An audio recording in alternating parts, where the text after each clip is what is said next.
because everyone wants to go to the Ivy League. But if you're an average school, you're actually just trying to recruit students. There's absolutely no risk involved. I guarantee we'll make at least $500,000 a year. No risk, easy money, okay? We're going to examine my application to Yale. And then we're going to look at how the admissions officers would perceive my application and how they would judge my potential, okay? So 3 things. Let's run a thought experiment, okay? Let's just say that you are a Harvard admissions officer, and you're presented with 4 students, okay? You're Harvard, the best university in the world. Okay, and I give you 4 students. And you can only let in 1 student, okay? You tell me who you let in, and I'll tell you if you're a good admissions officer or not, okay? Okay, the first is the best math genius from China, okay? Everyone's like, no. All right.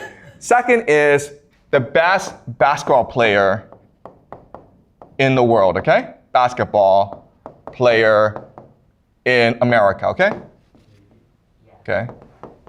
The third is the best student in the world. And the fourth is 3 generations of Harvard. Okay? So your father, your grandfather, your great-grandfather went to Harvard. Who do you let in? You guys know the system. Exactly. Okay? You don't even think about it. Like, I let in number 4, okay? Because you know that in the world, he is the most likely to succeed. You're not interested in educating smart people. All you want to do is graduate rich people. Okay? So let's just say this guy doesn't exist. Then who do you let in? Exactly. Yep. This guy, okay? Definitely not this guy, okay? Definitely not the math genius from China, because you know that he's probably just going to end up as a math teacher, right? Math professor. We don't want that. Okay? We don't want professors. We don't want lawyers. We don't want doctors. We want people who will be head of a company. We want people who will become a famous rock star. We want people who will become president of the United States. That's what we want, okay? And yeah, so either one of these 2 is fine. No, okay? But we want these guys to apply because that helps us look better, right? We want people to apply so we can reject them so that our metrics look better, okay? Okay? Does that make sense? Okay? That's how the system works. All right. So let me explain why they do this, okay? Why is the system set up like this? The best analogy for Harvard, Yale, and sorry, go ahead. Like, does all the admission officers in American college doing this intentionally? Okay, that's a really good question, okay? So if you're the Ivy League, you do this because everyone wants to go to the Ivy League. But if you're an average school, you're actually just trying to recruit students, okay? So this is like the school, this is the mentality of admissions officers for elite schools. But most schools are just like, they want you to come in and pay the tuition, okay? So why the Yale pick you?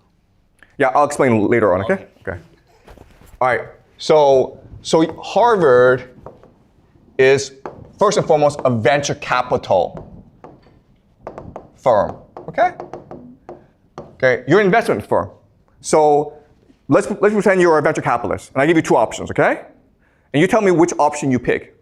Option 1 is, I want to open a restaurant. And I need $1 million from you. Okay? But guess what, guys? My uncle works for the government. So I can guarantee that he and his friends will come to my restaurant every single day. And so there's no risk. There's absolutely no risk involved. I guarantee we'll make at least $500,000 a year. No risk, easy money, okay? Number 2 is, I want to start a website that's AI and Bitcoin and all this, okay? Problem is, I don't even know how to write code. I have no experience doing a website, and my idea isn't really fleshed out. But if it works, we can make $1 billion, guys, okay? So option 1 is low risk, really good plan, solid returns, $500,000 a year, okay? Option 2 is concept, vague idea. I have absolutely no experience doing any of this, but we could possibly make $1 billion, okay? Which option do you take? Okay, you always take this, guys, okay? Right, because like, you don't need $500,000. That's boring. You want $1 billion. And that's the mentality of Harvard, you understand? They want to take a risk on you. They don't want students who are solid and who become a professor. That's boring, okay? They want crazy people who will change the world because that makes Harvard look good. Okay, another way of saying this is they rather have a class where 10 people succeed and 999 fail rather than 1,000 people succeed slightly. Does that make sense? Okay? Why? Because we only remember the 10 people who succeed. We forget everyone else. Okay? That's the Harvard mentality. And that's why they're the most famous university in the world, because they're looking to create as much brand name recognition for themselves as possible. Okay? All right? Does that make sense? All right. Now, how do we know if they succeed or not, if you're Harvard? Well, remember the class that we learned last class, which is dissociative personality disorder. And what we discussed last class is, in a game, people who are most likely to succeed have this characteristic. Okay?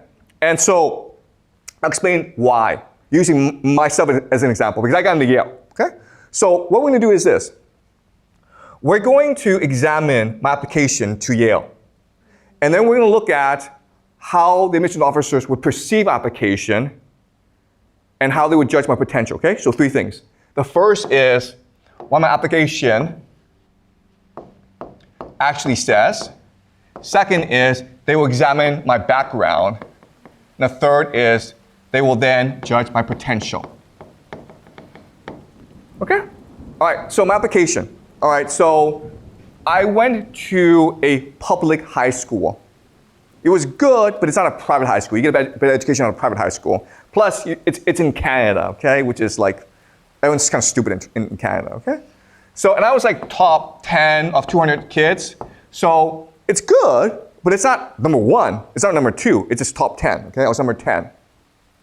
My SAT was 1,400 out of 1,600.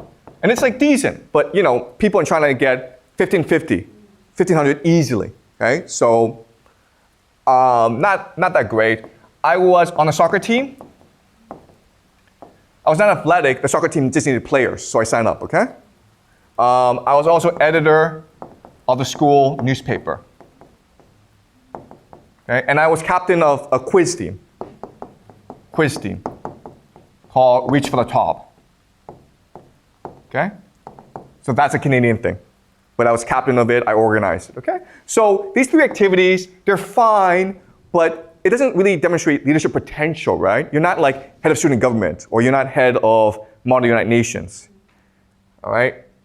On my essay, I wrote about Richard Feynman, who is a physicist. It was a really boring essay. It was, I mean, like anyone could have written it. I mean, like ChatGPT could have written it, okay? It was just a bad essay. My teachers, I mean, they liked me, but they really didn't like me because I seemed aggressive to them. You know, I wanted grades too much. So the word they use is ambitious. They thought I was ambitious. Ambitious is a dirty word in Canada. It means you don't play by the rules. It means you're too aggressive. It means you're too pushy, okay? All right, so this is my application to Yale. As you can see, it is a decent, but not a stellar application. So how did I get in? Well, because there was some information that they could also derive from application that made them interested in me, okay? The first is that I was poor. So I couldn't even afford the application fee. I had to apply for a waiver for my application, for my application, okay? So I was poor because I was an immigrant. So I was born in China in 1976, And my family went over when I was in 1983 when I was like 6. Okay? So I was a poor immigrant in Canada. I transferred high school. So I was in a poor high school. Then I went to a rich high school. Okay? So basically I switched neighborhoods. My family lived in a poor neighborhood, and then I applied to go to a rich high school in a different neighborhood. So I had to take the subway there every day, and I spent like half an hour on the subway. And guess what, guys? Canadians don't like that. Okay? Canadians want you to stay where you are, and that's it. So when I told my high school principal that I was going to transfer high schools, he got very upset. And he said that I'm going to write a discipline letter, okay, a discipline letter, and it's a very serious thing. And I'm going to put it in your folder so that when you apply to university, they will know that you were suspended from the school. And like that's basically like a really bad thing, okay? I got this discipline letter, and when I went to the rich high school, I had no friends. Why? Because they didn't like me. Because they don't like it when someone new comes in. Okay, I didn't know their culture. I'm sort of like ambitious, and I was grade grubbing. But the thing is, I was desperate because my family was very poor, and I wanted a better life. Okay. So again, they know all this. Okay, they know I'm an average student, and they know that I'm pushy and ambitious, and that's why Yale let me in. Because it's clear from this information that I had dissociative personality disorder. Okay, what does that mean? It means, first of all, I'm desperate. Okay? Desperate means like, if I don't get into Yale, I'll probably kill myself. I mean, if I didn't get into Yale, I would drown. I couldn't breathe. It was a life or death issue for me. They can see the desperation. They want that, okay? Second thing is, I was insecure, okay? If you're an insecure person, it means you're not happy with who you are. It means there's a void in your heart. And therefore, the way to fill the insecurity is through achievement, okay? So, if I made $1 million, I wouldn't be happy. I would need to go make $2 million. If I made $10 million, I would see people around me who had $100 million. And I would be like, I need to go make $1 billion, okay? So an insecure person sees the world as a competition. And you're always achieving, okay? And that's how you succeed, okay? And the third thing is, I was not a moral person, okay?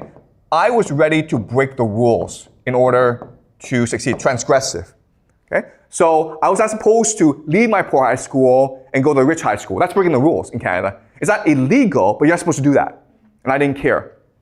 The principal said I couldn't do that. I said to him, screw off. I'm still gonna do it. I went to the rich high school. Everyone said to me, you're not welcome. I said, I don't care. I'm gonna get my good grades, and I'm gonna get into the Ivy League. I don't need you guys, okay? So they saw the desperation, they saw the insecurity, they saw the hunger and the immorality. And this is all part of dissociative personality disorder. And that's why they let me in. Because it's possible I go crazy, okay? It's possible I become depressed, but it's also possible I change the world. Okay? Does that make sense? That's how they think. Because they're a venture capital firm. They're looking for the riskiest investment with the best possible return. They're looking for people who can become president of the United States, who can change the world, who can make a name for themselves. Because if they do that, that makes Yale look good. So you remember the name, okay? It's all about brand name recognition. Okay? Does that make sense? All right. Okay. So you're like, okay, well, this is fine, and what's wrong with the system, okay? Why would this be a bad thing? It works. Why would this be a bad thing? Well, the problem with this is because Yale, Harvard, and Princeton is so powerful, not only are they looking for people with trauma, okay? I was traumatized as a child. but they're also traumatizing the world. Okay, if that makes sense. All right? So the meritocracy exists to find people with trauma, and because it exists, it's traumatizing the world. Okay, so let me explain how and why. Any questions so far? Is this all clear? Yeah? So let's say if like the Harvard and Princeton, these college students, then why they're still like so famous? Because the system is just unreasonable for and unequal for the students who have who have a good grades. Okay. All right. That's a really good question. Okay. So why are Harvard students, Yale students, Princeton students so famous? Okay. The reason why is when you do investment, you don't do all risky investments. Okay. You always have diversity in your portfolio. So the majority of students are still students who will be successful no matter what. Why? Because their families are rich. Okay. So if we go back to the example, right? Those four, you let in the child who comes from 3 generations of Harvard graduates. Okay? And that's the majority of people who get into Harvard. And then you let in the athlete, okay? So the athlete, the legacy, these are the people who are the majority. Those are the safe investments. And then you have like 1% of positions for people like me, who like you don't really know, but there's potential there, so let's take a risk. Okay? And quite honestly, it's a crapshoot because it's all very discretionary. So it's all intuition, okay? They don't have a formula for this. They just think, this guy is interesting, let's just let him in, okay? And it's possible, on an essay, you just wrote something really interesting, and they laughed. And it's like, okay, let's take a chance on this guy. They have that 1% of positions available for risk, okay? Does that make sense?